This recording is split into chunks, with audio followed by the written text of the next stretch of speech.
ऐका ना, दरवर्षी रायगडावर शिवराज्याभिषेक सोहळा झाला की एक आवाज संपूर्ण गड दणाणून सोडतो आणि हजारो शिवभक्त त्या पोवाड्यांवर डोलायला लागतात.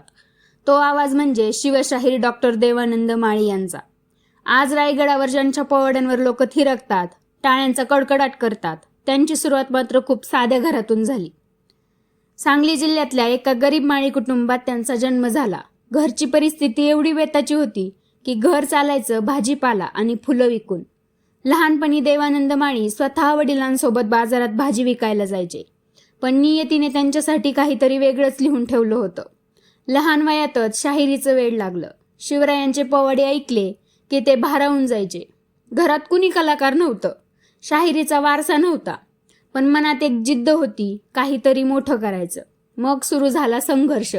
गावोगावी फिरणं, कार्यक्रम करणं, लोककला शिकणं. अनेक संकटं आली, पण त्यांनी शाहिरीची साथ कधी सोडली नाही. मग आलं 2011 साल.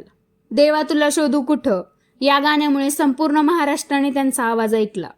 देऊळ चित्रपटातील हे गाणं आजही अनेकांच्या मनात घर करून आहे.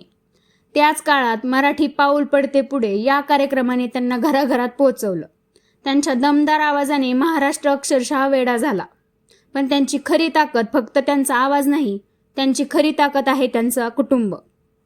त्यांच्या पत्नी कल्पनाताई माळी या स्वतः शाहिरा आहेत. कार्यक्रमात त्या डफ वाजवतात, गातात आणि खंबीरपणे त्यांच्यासोबत उभ्या असतात. त्यांचा मुलगा पृथ्वीराज माळी, ज्याला आज महाराष्ट्र युवा शाहीर पृथ्वीराज माळी म्हणून ओळखतो, वडिलांचा वारसा त्याने इतक्या ताकदीने पुढे नेलाय की आज त्याच्याही पोवाड्यांवर लोक टाळ्यांचा वर्षाव करतात. त्यांची मुलगी सुद्धा शाहिरी परंपरेचा भाग आहे. म्हणजे विचार करा, एकेकाळी भाजी विकून घर चालवणारे हे कुटुंब आज लाखो लोकांना शिवरायांचा इतिहास ऐकवते, रायगडावर हजारो लोकांना मंत्रमुग्ध करते आणि महाराष्ट्राची शाहिरी परंपरा जिवंत ठेवते. म्हणूनच आज जेव्हा रायगडावर शिवराज्याभिषेक सोहळ्यात त्यांचा पोवाडा सुरू होतो ना, तेव्हा लोक फक्त गाणं ऐकत नाहीत, तर शिवरायांचा इतिहास जगतात. आणि म्हणूनच मला वाटतं, भाजी विकणाऱ्या एका सामान्य मुलापासून रायगडावर हजारोंच्या मनावर राज्य करणाऱ्या शिवशाहिरांपर्यंतचा हा प्रवास जिद्द आणि कष्ट आणि शिवभक्तीचं एक जिवंत उदाहरण आहे. जय भवानी, जय शिवाजी. 6 जून